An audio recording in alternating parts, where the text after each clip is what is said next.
O lema deste congresso, deste 23º Congresso da Remar em Portugal, é a União Apostólica, e a primeira mensagem desta manhã, quem nos traz, é o diretor da Associação Remar em Portugal e não só. Ele tem também, digamos, sob a sua responsabilidade alguns outros países, nomeadamente Cabo Verde e outros países em África, como sabemos, e é também o pastor, diretor da Igreja Cristã Corpo do Messias aqui em Portugal. Eu queria chamar o pastor Luís Miguel Santos.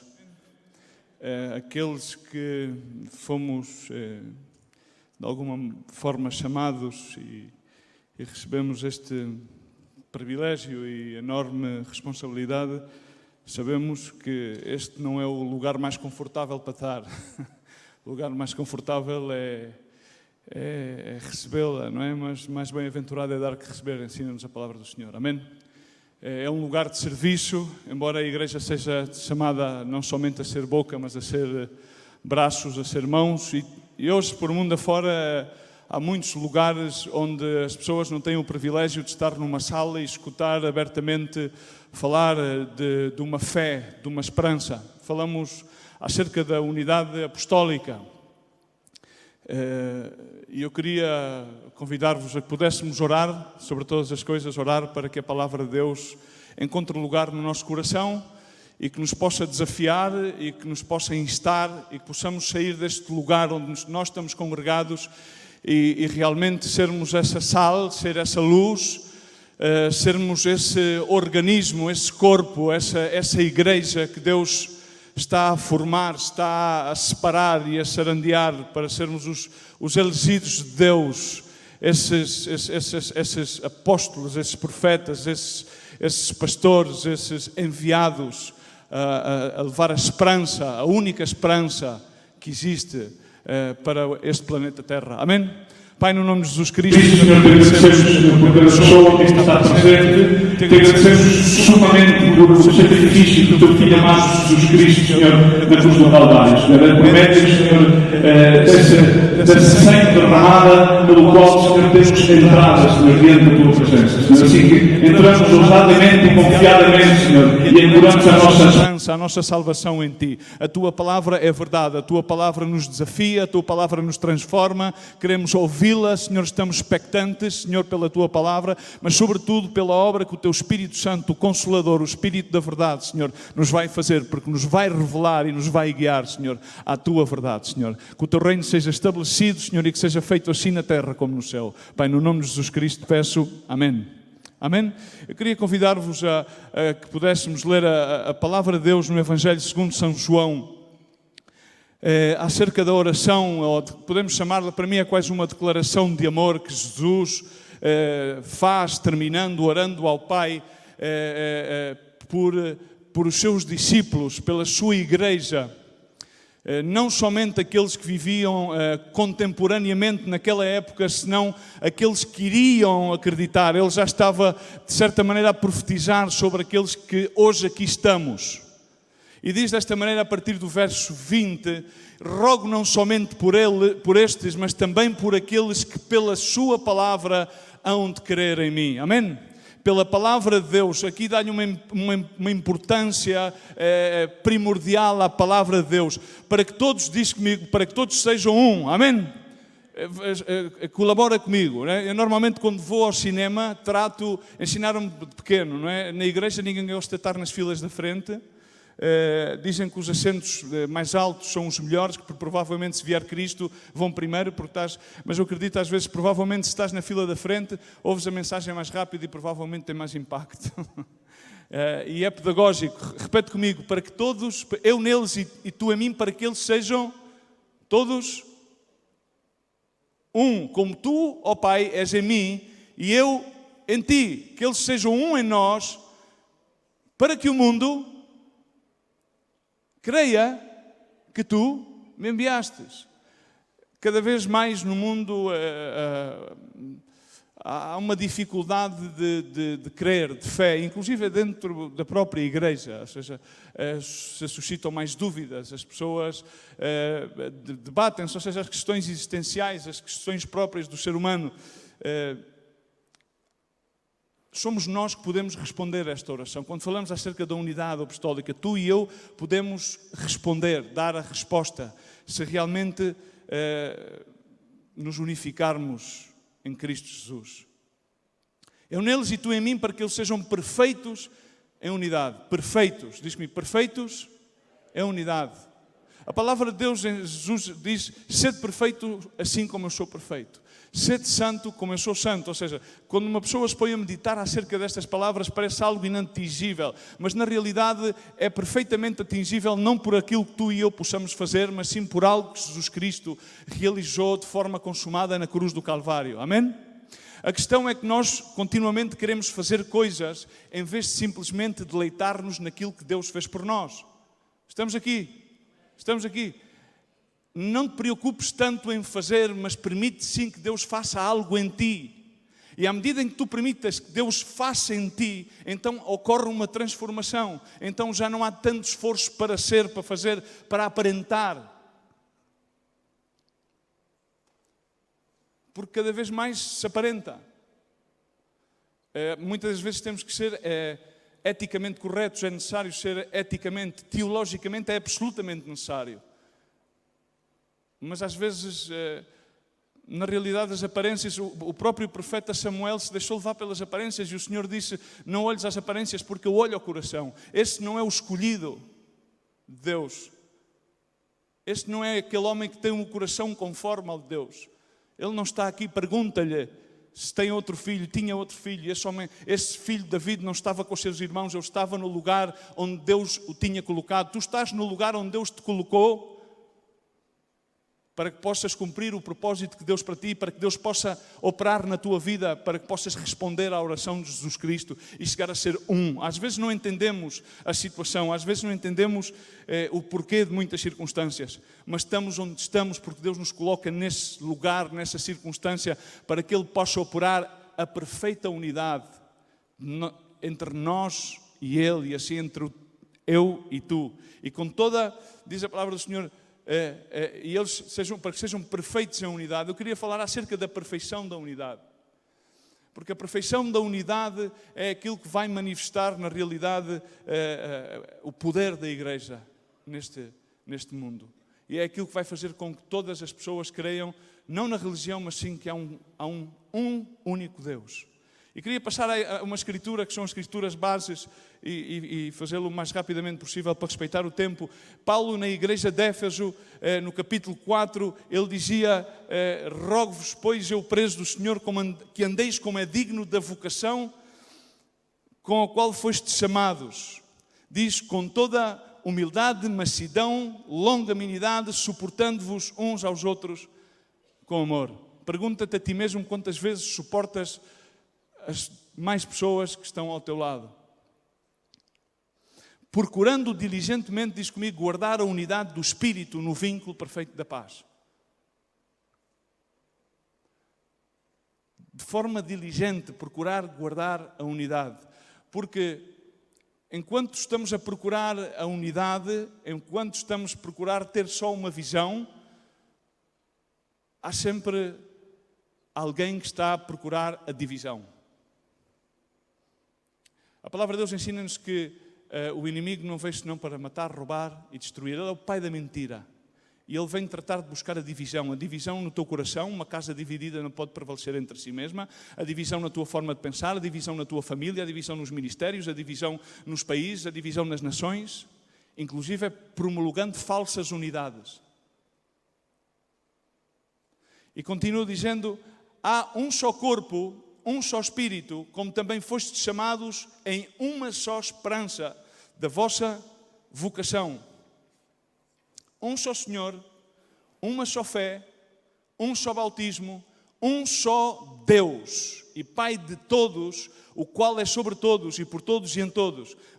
Mas a cada um de nós, diz comigo, a cada um de nós foi dada a graça conforme a medida do dom de Cristo. Amém? Tenemos aqui.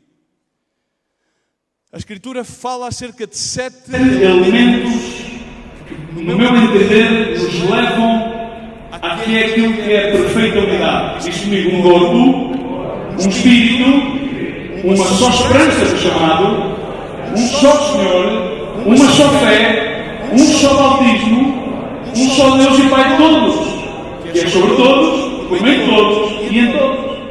Amém? Mas anteriormente começa a dizer que há uma caminhada. Significa que necessitamos caminhar, estamos numa peregrinação e nós somos chamados a caminhar. E essa caminhada é necessário que tenhamos um progresso. E nesse progresso, nestes 7 elementos, manifesta-se a unidade perfeita. E o plano de Deus para mim está manifesto aqui.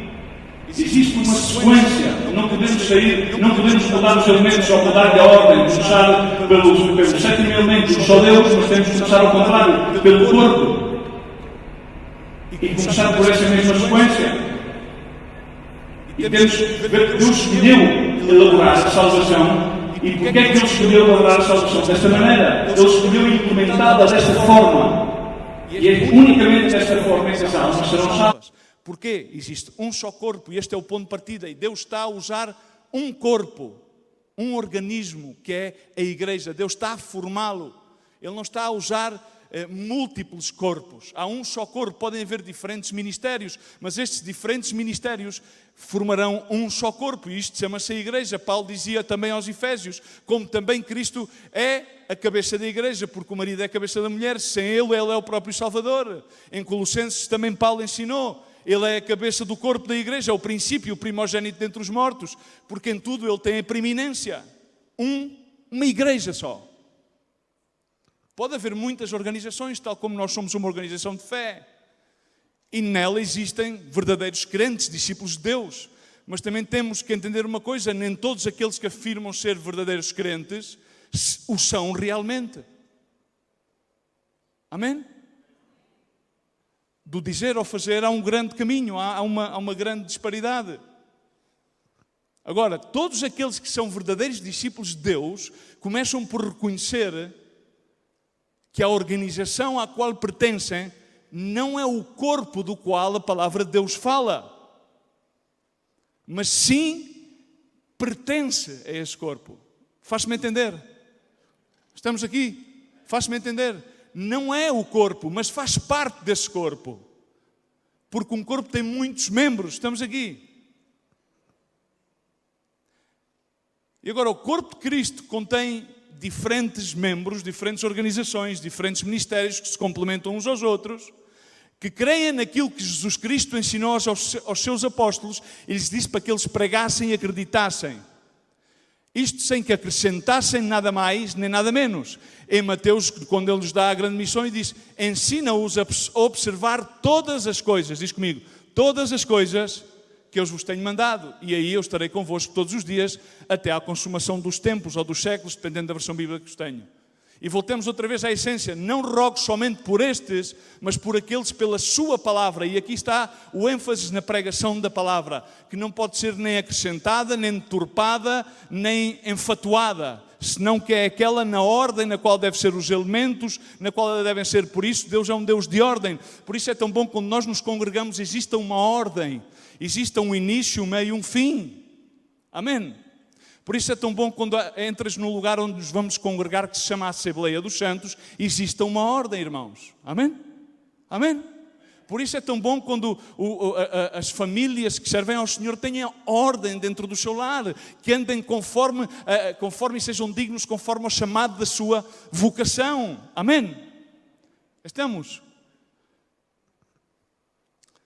Mas às vezes há requisitos que nós ouvimos que pessoas dizem, preguem e dizem, que são para mim princípios metafísicos, e dizem depois: levanta a tua mão se tu aceitas a Jesus. Toma a tua decisão hoje, faz Jesus, em base eu chamo-lhe os 3 A's, não é a seguradora do AAA, é aceita, acredita e confessa, mas a Bíblia não nos ensina esse formato. E se tu queres saber como é que te asseguras se estás salvo e se estás na salvação, o método é simplesmente ir ver aquilo que Pedro, no livro dos Atos, disse àqueles hebreus que estavam desejosos depois de ouvir a sua primeira pregação sobre aquilo que tinham feito a Jesus Cristo. Ele diz: arrependei-vos cada um e seja batizado no nome de Jesus Cristo para a remissão dos vossos pecados e recebereis o dom do Espírito Santo. Amém? Então deixa de ser aceita, acredita e confessa, ou AC, e passa a ser AB, arrepende, batiza-te e seja cheio do Espírito Santo. Amém? É completamente diferente. E quando nós estamos no corpo, entendemos que o verdadeiro corpo de Cristo irá pregar precisamente isto, a mesma mensagem que pregaram os apóstolos e os profetas, porque toda a doutrina da Bíblia está assente nos apóstolos e nos profetas. Depois vem o segundo elemento, que é o Espírito. E o Espírito é aquilo que nos liga ao corpo. Há um só Espírito, diz a palavra do Senhor, quando Paulo fala acerca do corpo à igreja de Coríntios. E nós fomos batizados num só corpo. E às vezes as pessoas tropeçam na Trindade. Tropeçam na Trindade quando começam a ouvir-se falar do Pai, do Espírito do Pai, do Espírito do Filho, mas não, há um só Espírito. E o Espírito realizou 3 papéis principais, através do Pai, a criação, através do Filho, a redenção, e através do Espírito Santo, a regeneração, ou aquilo que nós conhecemos pelo novo nascimento. Então, estar no Espírito significa nós não estamos na carne, mas sim no Espírito. E se o Espírito de Deus habita em vós, então, mas se alguém não está no Espírito de Cristo, esse tal não é dele. Quando tu estás no Espírito, pertences ao corpo. O Espírito, corpo, Espírito. Se não tens o teu Espírito, da mesma maneira que os primeiros apóstolos o tinham quando receberam o bautismo do Espírito Santo, então se fosse a ti, independentemente daquelas pessoas que estejam à tua volta, eu começaria a clamar de uma forma, independentemente do que as pessoas peçam de ti, mas começa a pedir para que teres o dom do Espírito Santo. Ou batismo do Espírito Santo, para que possas exatamente testificar dele, tal como diz a palavra de Deus. E todos foram cheios do Espírito Santo e começaram a falar noutras línguas. Eram um só corpo, um só Espírito. Foram cheios, estavam plenos, porque há, então, vamos ao terceiro ponto, que é uma esperança para o teu chamado. Quando o Espírito Santo de Deus, que é conhecido como o Consolador, que é conhecido como o Espírito da Verdade, então tens a mesma esperança que todos os outros crentes. Da mesma maneira que há um céu, também há um céu e um inferno.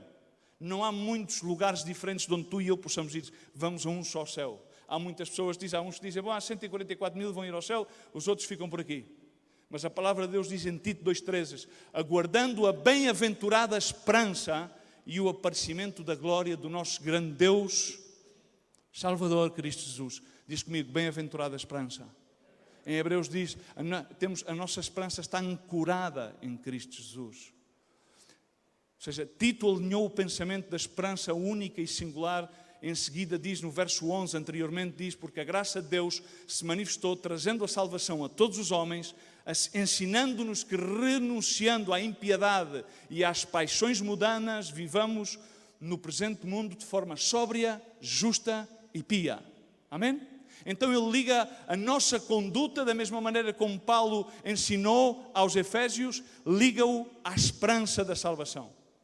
Então, se queres esta única esperança que Deus te oferece, deves viver de forma, diz comigo, sóbria. Agora, queria fazer um ênfase, é que a forma sóbria não é o aspecto, a forma modesta não é o aspecto, é a condição do teu coração. Porque às vezes as pessoas podem se vestir de uma forma muito sóbria e de uma forma que aparentemente é muito digna, mas podem estar cheias de altivez, cheias de soberbia, podem estar cheias de pecado. Outra vez mais, voltam às aparências. Mas quando acontece a regeneração do Espírito Santo no teu coração, então isso leva-te realmente a viver de forma digna, de forma sóbria, de forma justa e piedosa, não de acordo à tua justiça, mas sim de acordo à justiça de Deus. Por isso começas a buscar primeiramente o reino de Deus e a sua justiça, e todas as demais coisas te virão a ti mesmo por acréscimo. E então chegamos ao quarto ponto, que é um só Senhor. Temos que entender que um só Senhor, um só. O Senhor Jesus Cristo, não temos dois Senhores, não há dois padrões, Pai e Filho, há um. E onde Ele quer que Ele nos conduza, nós iremos. Aquilo que Ele nos dá, nós recebemos. Jesus Cristo é o teu Senhor? Ele é o nosso Senhor. Uma só fé. E a unidade da fé é seguida a unidade do Espírito, pois estão ligados em sequência de ordem. Quando nós vamos a Efésios 4:3, diz, procurando diligentemente, diz comigo, guardar a unidade do Espírito no vínculo da paz. Até que todos cheguemos à unidade da fé, do pleno conhecimento do Filho de Deus, ao estado de homem feito à medida da estatura da plenitude de Cristo. Amém? O fim do ministério, quando Paulo falava a Timóteo, na sua segunda carta, sabendo que o seu fim já estava prestes a acontecer, ele dizia que naquele momento eram momentos penosos, que havia homens que viviam de forma impia, eram amantes de si mesmo, eram soberbos, eram blasfemos. E ele depois dava-se ele, por exemplo, tu, no entanto, vê a minha conduta, vê a minha fé, imita-a, permanece na doutrina, na palavra. Amém? Outra vez volta a ensinar o mesmo, para que possamos guardá-lo até ao fim. É extremamente, para que tenhamos a plenitude. E diz, porque o fim do ministério é que possamos apresentar a todo o homem e toda a mulher perfeita a Cristo. Essa perfeição é a perfeição da unidade, à estatura de Cristo, porque fomos feitos à sua imagem e semelhança, com a intenção de estarmos perfeitos, plenos nele e sermos um corpo perfeito. Amém? Não por aquilo que nós façamos, mas por aquilo que Ele está a fazer em nós. E quando estamos cheios do Espírito Santo, e esta é uma coisa muito engraçada, então começa a haver, e aquilo que vemos é que há uma doutrina por aqui, outra doutrina por ali, uma interpretação por aqui e outra interpretação por ali. Mas o Espírito Santo é o Espírito Santo da verdade, aquele que nos guia a toda a verdade, ensina a palavra do Senhor. Amém? Estamos de acordo, irmãos? Então, Ele não te pode levar a ti uma verdade à qual Ele não me guiará a mim. Porque a palavra de Deus diz que dois caminharão juntos quando estão de acordo. Estamos aqui? Então a perfeição da unidade é essa. Porque Ele não é somente o Consolador. Grande parte dos evangélicos e dos cristãos de hoje em dia somente querem o consolo do Espírito Santo. Agora o Espírito Santo leva-nos à verdade. Ele confronta-nos com a verdade. Ele traz-nos convencimento de pecado para que haja mudança na nossa vida. Para que sejamos dignos de andar conforme ao chamado da nossa vocação. Amém? De acordo à graça que Ele nos dá. E vemos que a palavra de Deus, vemos como Judas, quando estava a escrever, no verso 3, ele diz, amados, enquanto eu empregava toda a diligência para escrever-vos, acerca da salvação que nos é comum. Amém? A salvação que nos é comum. Senti a necessidade de vos escrever, exortando-vos para pelejar ou lutar pela fé, que uma vez para sempre foi entregues. Recebemos uma fé, recebemos um mandato, recebemos as Sagradas Escrituras uma só vez. Foi entregue. Porque já no tempo de Judas havia desvios de doutrina. Já nos tempos, tal como hoje em dia. E Judas deteve-se para advertir aos irmãos. Para quê? Para que tu e eu recebamos esta herança e possamos lutar pela fé. Amém? Lutar pela fé. Não perder o tempo, perdoai-me a ousadia, em babosadas. Porque há muita gente que passa o tempo a perdê-lo em babosadas. Há pessoas com mais, que são muito pré-mileniais, mas passam mais tempo nos aparelhos do que os mileniais. Há pessoas que têm os táteis gastos de tanto tocar nas babosadas dos aparelhos. E perdem o foco daquilo pelo qual devemos pelejar. A fé em Cristo Jesus. A perfeição da unidade que se obtém em Cristo. Para que o nosso chamado, a nossa vocação seja digna e possamos ser eficazes como um corpo. E possamos obter essa tão bela resposta e dar essa tão bela resposta pela qual unicamente o corpo, a igreja, pode dar resposta à oração de Jesus Cristo. E Paulo sofria. E também dizia à igreja de Filipe, portai-vos somente do modo digno do Evangelho. Uma só fé, um só bautismo. Esse bautismo está em Jesus Cristo, está na sua crucifixão. Esse bautismo, pelo qual vamos atingir a unidade perfeita. Em 1 Pedro 3,21, diz agora uma verdadeira figura, o bautismo vos salva, no qual é o despojamento da imundícia da carne, mas a indagação de uma boa consciência para com Deus pela ressurreição de Jesus Cristo. Vamos a realizar bautismos. e àqueles que se vão bautizar e àqueles que já estamos batizados. Que bom que possamos despojar-nos da imundícia da carne e indagar, interiorizar. Não exteriorizes, interioriza dentro do teu coração uma boa consciência para com Deus, por meio da ressurreição em Cristo Jesus. Ou ignoremos que todos aqueles, quando fomos batizados em Cristo Jesus, realmente atingimos o batismo na sua morte, dizia Paulo aos Romanos. Ou ignoramos a grande comissão, o grande mandato de Mateus 28, 19 e 20. Ide e fazei discípulos, apóstolos a todas as nações, batizando-os no nome do Pai, do Filho e do Espírito Santo. Queremos um avivamento, é simplesmente cumprir as Sagradas Escrituras. Um só batismo. E termino com um só Deus e Pai de todos, que é sobre todos, tem supremacia sobre todos, e por meio de todos e em todos. Ele é a fonte. Em Colossenses diz a palavra de Deus: Ele é antes de todas as coisas e nele subsistem todas as coisas. Ele é a cabeça do corpo. A igreja é o princípio, o primogénito dentre os mortos. E em tudo tem preeminência. E nele subsistem todas as coisas. A vontade de Deus é que Ele seja Deus através de todos os remidos. A todos aqueles que foram comprados pela sua sangue. Se a unidade da fé vem após da unidade do Espírito, a fé é listada após o Espírito, então vemos que progredindo chegamos a estes elementos.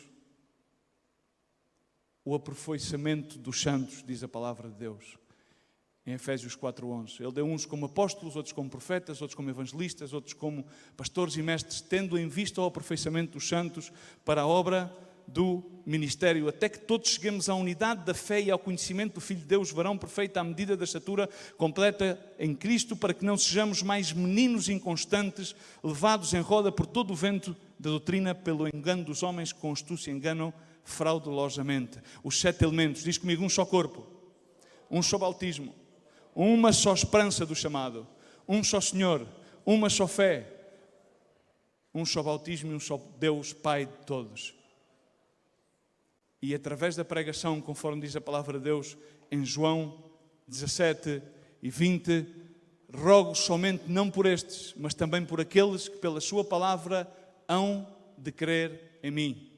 Que todos sejam um, assim como tu, ó Pai, és em mim e eu em ti. Que eles sejam em nós, para que o mundo creia em mim. Amém? Queres começar este congresso a vincular-te com esta perfeição da unidade, a fazer um exame à tua consciência e, na realidade, entender que não podemos já ser meninos inconstantes, levados por qualquer vento de doutrina, qualquer opinião, qualquer emoção. No nosso coração, levado pelo Twitter, pelo Flickr, pelo Instagram e pelo Facebook, senão que temos um book, que é o book da vida. E que nós somos cartas lavradas pelo sangue daqueles que nos perceberam de fé e iniciados a escrever por Jesus Cristo na cruz do Calvário, esse monte de Golgota, no qual se cumpriu a Escritura de Gênesis, capítulo 3, essa mesma Escritura também cumprida quando David profeticamente a cumpriu pela segunda vez e aí cravou a estaca onde pôs o crânio daquele gigante. O diabo está louco por dividir. A resposta à união dos apóstolos, à união da igreja, quem a tem não é o Senhor. Ele já nos deu o seu Filho, o seu Espírito. Ele deu-nos estes 7 elementos. Agora somente temos que fazer caso àquilo que ele escreveu em Mateus 5 e em Lucas 6. Aquilo que tu queres que te façam a ti, faz aos demais. Não julgues, não condenas. Abençoa aquele que te maldiz. Quando te deiam uma, passa a expressão, estalada, volta a outra face para receber outra. E conforme diz em Mateus 5,46, sede perfeitos, conforme eu sou perfeitos. Perfeito na unidade. E termino com a escritura que escreve o autor da Epístola aos Hebreus, que alguns doctos dizem que é Paulo, enfim, parte delas, irmãos, que prossigamos até à perfeição, que prossigamos na carreira até à profissão e que sejamos encontrados dignos do chamado da nossa vocação, que não sejamos meninos inconstantes, mas que saibamos o preço precioso que Jesus Cristo pagou na cruz do Calvário e o tão precioso chamado que temos e que valoremos a Cristo Jesus como nosso Senhor, nosso Salvador. Um só Deus, um só corpo, um só bautismo, uma só esperança, um só Senhor, um Deus, um Pai que é sobre todos, em todos, e Ele quer operar em ti nesta manhã. Põe-te aí de pé nesta manhã e vamos orar ao Senhor para que Ele possa fazer a sua obra durante este congresso. E não resistas ao Espírito Santo que esta semana para dar-me a tua vida. Senhor Pai, em nome de Jesus Cristo, Senhor, queremos agradecer-te pela tua palavra, Senhor. Senhor, e queremos pedir-te perdão, Senhor. Perdão porque ficamos muito aquém, Senhor, de cumprir, meu Deus. Mas sabemos que o teu Espírito Santo, o Espírito Santo da verdade, nos guia a toda a verdade, Senhor. Esse Espírito Santo que nos compõe no nosso coração, esse Espírito Santo, Senhor, que opera a nossa regeneração, Senhor, por meio desse sacrifício de amor que fizeste, Senhor. Ajuda-nos na tua graça, Senhor, a sermos dignos desse chamado, dessa vocação e a poder ser resposta à tua oração, Senhor. Aqui nesta manhã, Senhor, estamos diante de ti com as nossas debilidades, com as nossas fragilidades, Senhor, para que de acordo à tua graça, Senhor, tu nos esforces, nos edifiques e nos transformes. Senhor, recebe toda a honra, toda a glória, Senhor, e abençoa cada pessoa aqui neste lugar, Senhor. Sabemos que é melhor sempre o final das coisas do que o princípio, Senhor. E estamos a iniciar, Senhor, este congresso, que é feito para que tu te manifestes na vida de cada um de nós e que não saiamos deste lugar da mesma forma como entramos. Obrigado por tudo, em nome de Jesus. Amém.